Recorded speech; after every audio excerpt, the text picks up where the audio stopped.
드립니다. 아멘. 할렐루야. 주의 축복이 여러분과 함께 하실 줄로 믿습니다. 주님과 함께하는 4월이라는 제목을 가지고 말씀을 전하도록 하겠습니다. 천국은 어떤 곳일까? 일단 기본적인 천국의 원리가 있습니다. 천국은 주님과 함께하는 곳입니다. 그래서 여러분들 교회를 천국의 모형이라고 자꾸 설명하는 것은 우리가 죄의 용서함 받고 구원받아서 주님을 영접하지 않습니까? 영접해서 성령님이 여러분과 함께 하셔요. 믿으십니까? 지금도 여러분 성령님이 함께 하십니다. 주님이 영원함과 동행하십니다. 자, 그러면요, 주님과 동행하는 여러분들은 천국인 것이지요. 그래서 이 땅에 천국에 죽지 않았지만은 이 땅에서도 여러분들은 천국을 경험하는 거예요. 찬양 가운데서도 주와 같이 길 가는 거 즐거운 일 아닌가. 할렐루야. 주님과 함께 가는 길이 너무너무나 행복하고 즐겁고 기쁜 일이에요. 왜? 그 길이 바로 천국의 길이기 때문이에요. 하나님은 여러분들의 인생이 그런 천국 같은 인생이 되길 원하시는 거예요. 예수 믿기 전에 세상 바라보고 살았을 때는 정말 참된 기쁨과 참된 평안이 없었어요. 그러나 주님 은혜 가운데 살아가는 성도들은 이제는 내가 나로 살아가는 사람이 아니라 오직 주의 은혜로 살아가는 사람이 돼요. 주님이 여러분들의 생사화복을 주관해 주셔요. 어디를 가든지 주님이 동행해 주셔요. 그 은혜가 있기 때문에 오늘도 감사하고 내일도 감사하고 바울은 항상 기뻐하고 쉬지 말고 기도하고 범사에 감사했어요. 왜? 주님이 함께하는 천국의 삶을 살았기 때문이에요. 그러니까 바울이 그 은혜를 받고 이 천국 같은 이 복된 인생을 나만 믿으면 안 되지. 그래서 불철주야로 가서 주의 복음을 전한 것도 다른 사람도 이 기쁨을 같이 누리길 원하기 때문이죠. 하나님은 오늘도 여러분과 함께 하셔서 이 은혜가 여러분들을 통해서 또 많은 사람들에게 이어지길 원하십니다. 오늘도 보면은 예수님이 천국을 또 비유를 통해 가지고 설명하십니다. 왜 이렇게 비유를 들어서 설명할까요? 그만큼 중요하기 때문이에요. 또 그 당시에 바리새인들, 당시에 자신들은 이미 천국 갔다고 생각하는 그 사람들에게 또 비유로 설명하는 것이지요. 너희들이 생각하는 천국은 그런 것이 아니다. 진정한 천국은 이런 것이다. 이러면서 설명하시는 거예요. 여러분들 오늘도 그 의미를 정확하게 알고요, 참된 천국의 삶을 살아가는 여러분이 꼭 되실 줄로 믿습니다. 자, 예수님은 1절에 천국을 이렇게 비유하십니다. 읽어보도록 할까요?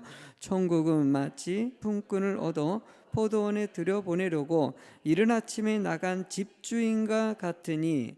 자, 천국은요, 품꾼을 얻어 포도원에 들여보내려고 이른 아침에 집 나간 집주인 같다. 저 표현이 참 좀 묘하게 느껴질 텐데, 일단 품꾼을 포도원에 들여보내려는 집주인을 얘기하는 거죠. 그러면 여러분, 그 포도원 안에 집주인은 있어요, 없어요? 그 안에 있죠. 그 집주인이 그 안에서 오는 사람과 함께 하길 원하는 이런 의미를 담고 있어요. 여러분들 그렇게 포도원에 품꾼을 갖다가 들여보내는데, 지금 보니까 제3시 또 제6시 제9시 제11시 이렇게 나와 있어요. 사실 시간을 따지면요, 우리는 시간을 계산할 때 12시를 0으로 기점으로 해가지고 시간을 계산합니다. 근데 당시의 시간을 계산할 때는요 6시를 기점으로 해가지고 시간을 계산했어요. 그러면 9시, 우리나라 아침 9시는 그들이 시간법으로 봤을 때 몇 시예요? 3시라고 얘기하겠죠. 왜? 6시부터 시간을 계산하니까 9시면은 3시가 되는 거예요. 자, 그러면 여기서 얘기하는 3시라고 얘기하는 것은 우리나라 시간으로 봤을 때 몇 시예요? 아침 9시죠. 그러니까 이해 가시죠? 네. 그럼 아침 9시, 9시 품꾼을 불러가지고 저 포도원에 와가지고 일을 시작했어요. 또 6시는 몇 시예요? 12시가 되겠죠. 12시에 또 포도원에 들어와서 일을 시작한 사람들이 있어요. 9시에 와서 일한 사람이 있어요. 우리나라 시간으로 따지면은 오후 3시가 되겠죠. 그리고 11시에 와서 일한 사람이 있어요. 뭐 시간 개념으로 따지면 이제 맞아요. 아까 정오가 되겠죠. 아까 9시는 정오고 그다음에 11시는 오후 3시가 되겠죠. 3시에 와서 일한 사람이 있어요. 자, 문제는 뭐냐면은 이렇게 시간이 서로 다르게 와가지고 아침부터 일한 사람, 정오부터 일한 사람, 오후 다 끝날 때쯤에 일한 사람, 그 일한 모든 사람들에게 여기 말씀에서는요 동일하게 싹스를 주더라는 것이에요. 맨 마지막에 6절에 보면은요 같이 읽어보실래요? 제 11시에도 나가보니 서 있는 사람들이 또 있는지라 이르되 너희는 어찌하여 종일토록 놀고 여기 서 있느냐. 자, 마지막에 많은 사람들이 먼저 와서 일을 하고 있었는데 지금 마지막에 또 가니까는 또 일할 사람이 있는 거예요. 너희들 왜 이러고 있느냐. 그랬더니 그들이 7절에 이렇게 얘기합니다. 이르되 우리를 품꾼으로 쓰는 이가 없음이다. 이르되 너희도 포도원으로 들어가라 하니라. 끊임없이 여기 집주인은 포도원에 들어가길 원하는 마음으로 끊임없이 얘기를 해요. 그런데도 아직도 들어가지 않은 사람이 있다는 거예요. 어쩌면은 여기 말씀이 참 많은 의미를 담고 있어요. 이르되 우리를 품꾼으로 쓰는 이가 없다. 포도원에 오라고 얘기하는 사람들이 없다. 지금도 마찬가지죠. 태신자 전도 운동을 하는데 끊임없이 우리는 오라고 요청을 해야 되는데 실제적으로 그렇게 얘기하는 사람들이 없다는 거예요.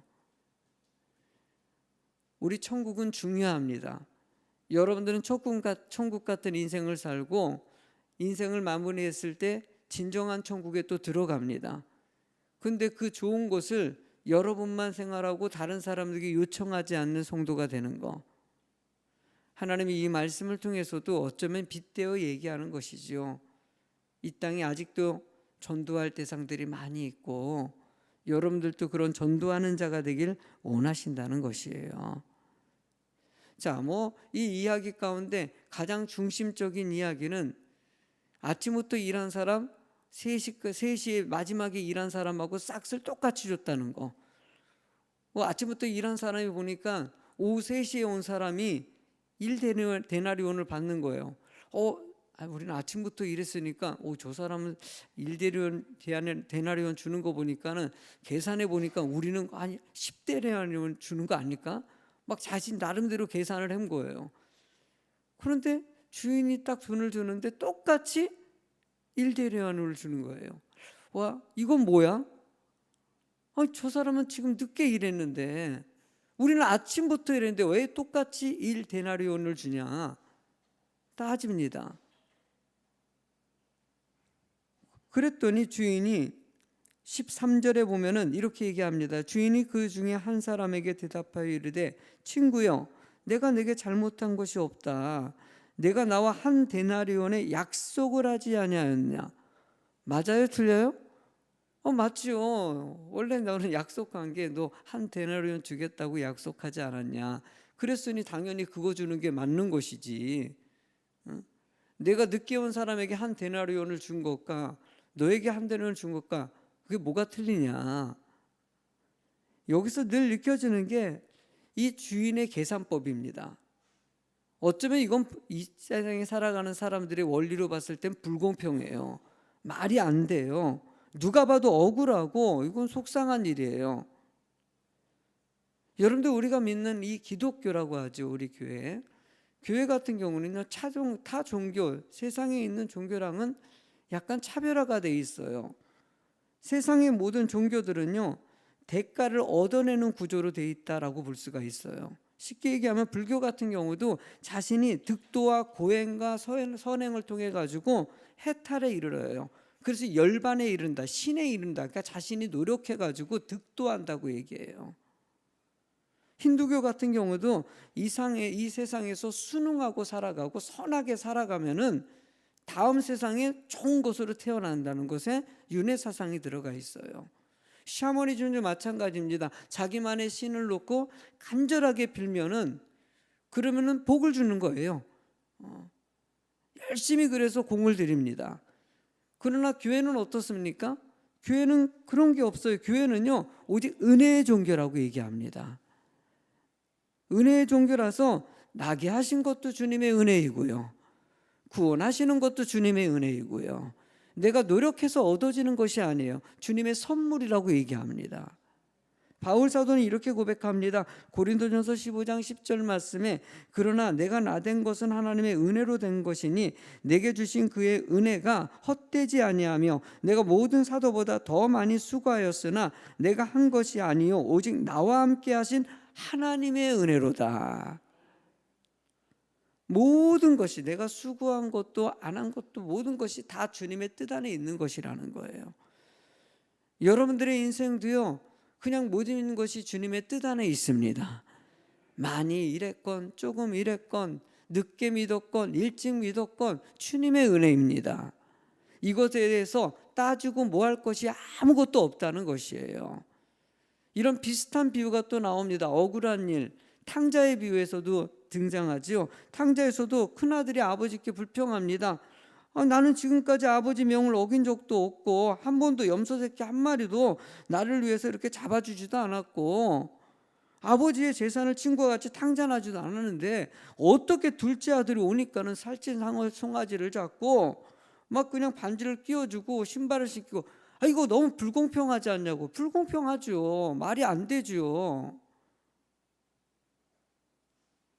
이건 너무나도 불공평한데 아버지는 뭐라고 답을 하냐면은 누가복음 15장 31절에 보면은요, 아버지가 이르되 너는 항상 나와 함께 있지 않았냐. 내 것이 다 내 것이 아니냐. 이것으로 답을 합니다. 이미 너에게는 하나님의 은혜가 있다는 것이에요. 우리 삶에는요, 불공평한 것이 아니라 이미 여러분들은 하나님의 은혜 가운데 살고 있으며 더 이상 바랄 것이 없어요. 천국이 이미 주어졌기 때문이에요. 하나님은 여러분들에게 끊임없이 얘기합니다. 여러분들 엄청난 축복받은 사람이다. 너 바랄 것이 없는 그 은혜 받았기 때문에 뭐 세상의 것이 뭐가 중요하겠느냐. 그것이 많고 적음이 뭐가 의미가 있겠느냐. 이슬같이 사라져버릴 물질이 무슨 의미가 있으며 명예가 무슨 의미가 있으며 살찐 송아지가 무슨 의미가 있냐는 거예요. 하나님은 여러분들이 그 은혜 안에서 오늘도 감사하고 기뻐하고 그냥 늘 은혜 안에 살아가는 자가 되길 원하시는 거예요. 여러분도 오늘 여러분들 기뻐하셔야 됩니다. 주와 같이 길 가는 것 즐거운 일 아닌가. 할렐루야. 우리는 늘 이래야 되는 것이에요. 여기서 주인은 14절에 내 것이나 가지고 가라. 나중에 온 이 사람에게 너와 같이 주는 것이 내 뜻이라고 얘기하고 있어요. 여러분들 하나님의 뜻 안에 살아가는 거. 우리는요, 우리가 생각하는 사고, 이 세상이 원하는 그 원리로 살아가는 것이 아니에요. 오직 주의 뜻대로 살아가는 자가 되는 거. 그때 참된 평안이 있고 참된 기쁨이 있다는 것이에요. 그러니까 말씀을 왜 주셨습니까? 말씀대로 살아갈 때 여러분들이 참된 기쁨을 얻게 되기 때문이에요. 세상에서는 끊임없이 자기들의 방법으로 분명히 나는 이렇게 믿고 있으니까 이렇게 복을 받을 것이다. 여러분들 이 말씀은 당시에 있는 사두개인들, 바리새인들, 제사장들, 정치 지도자들에게 얘기하는 말이 될 수 있어요. 바리새인들은 자신은 천국 백성이라고 생각해요. 이미 하나님 믿었고 큰 일을 많이 한 사람이라고 생각해요.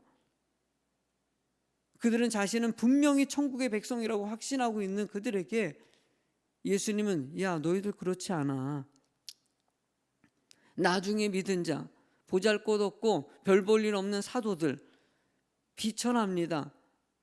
내세울 것 없어요. 세리들 내세울 거 아무것도 없어요. 그런데 회개하고 뒤늦게 들어왔지만 그들을 주님의 품에 안아주십니다. 부자와 거지 나사로 같이 거지 같은 인생을 살았지만 주님 은혜 가운데 거한 그 사람을 주님 품에 안아주십니다. 그러면서 주님이 말씀하시는 것은 16절 말씀 읽어보시겠습니다. 시작. 이와 같이 나중된 자로서 먼저 되고 먼저 된 자로서 나중. 얼마나 중요한 말입니까? 먼저 믿은 것도 중요하지 않아요. 정말 중요한 것은 지금 이 순간에 무엇을 하느냐는 것이에요. 여러분들 예수 믿는 사람들은요 절대 우월감이 있으면 절대 안 됩니다. 왜? 우리는 섬기는 자입니다. 내가 일찍 믿었다고 내가 직분이 높다고요? 내가 일을 많이 하고 내가 뭐 요 교회 안에서 여러 가지 사역과 충성을 많이 하고 기도를 많이 하고 전도를 많이 한다고? 여러분들 성경은 끊임없이 그거 가리킵니다. 우월감 나타내는 거. 정신 바짝 차리셔야 돼요. 더 그럴수록 겸손하고 더 섬기고 그거 드러내지 않고 자신이 일한 것에 대한 보상을 기대하지 마세요. 나 열심히 일했으니까 많이, 절대 그거 아닙니다. 여러분들 우린 당연히 해야 될 것을 하는 것이에요. 하나님은요 여러분들이 당연히 해야 될 것을 하는 자가 되길 원하시고 열심히 충성하고 봉생한 것은 하나님이 아셔요. 내가 바라는 마음으로 하면은 여러분들 그것은 올바른 것이 아니에요. 그냥 열심히 다 했을 때 하나님은요 받을 상을 주셔요. 아멘. 여러분들 잊지 마십시오. 나 열심히 일했으니까 전도 많이 했으니까 상 받길 원해서 여러분들 이게 아니에요. 나는 주님의 은혜로 열심히 일했을 때 하나님이 주시는 거예요. 큰 상을. 생각 자체가 달라야 돼요. 여러분들 주님은요 지금 여러분들의 어떤 마음인지를 보시는 거예요. 내 마음이 정말 하나님의 은혜 가운데 있는지, 주님을 정말 사랑하는지, 여러분들 이번 4월달이 그런 한 달이 되도록 만들어 가시기 바랍니다. 그냥 주님 은혜 가운데 기뻐하고 감사하고 그 은혜가 너무 기뻐가지고 전도도 하고 기도도 하고 봉사도 하고 할렐루야. 여러분들 이런 축복의 한 달이 되길 주의 이름으로 축원합니다. 찬양하겠습니다.